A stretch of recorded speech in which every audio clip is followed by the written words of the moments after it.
I'm Santa Bannon, and this is Santa Bannon Fine Art Gallery.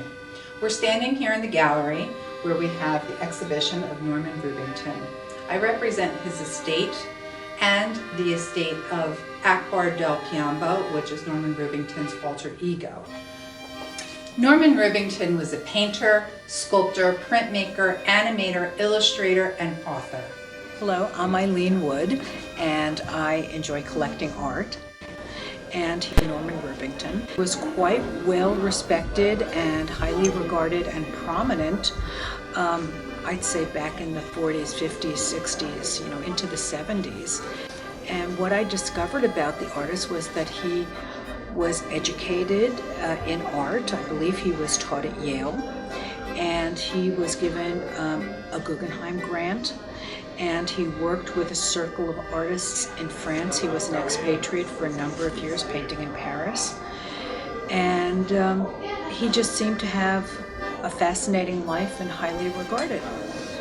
And when he passed away, he entrusted his entire body of work to Anne May, who is a cousin of Norman Rubington's, and they were very dear friends as well, with the hope that she would continue to market his work and continue to show and get exposure for his paintings, because he did not want to fall into obscurity, as well he should not, because the work is magnificent.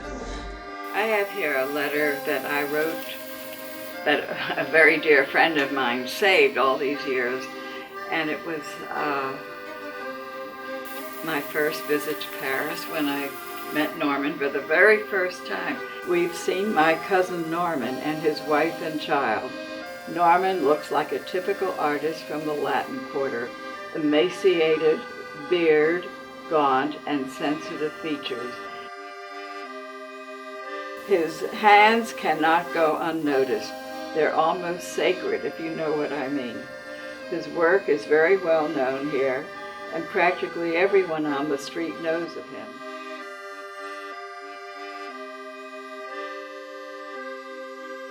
I shall never forget it, because in a way it was wonderful.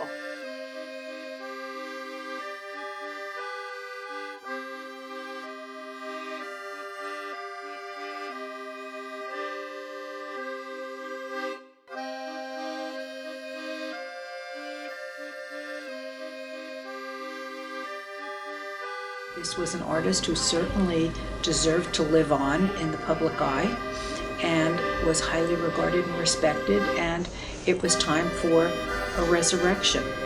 And I guess this exhibit is just the beginning of that result.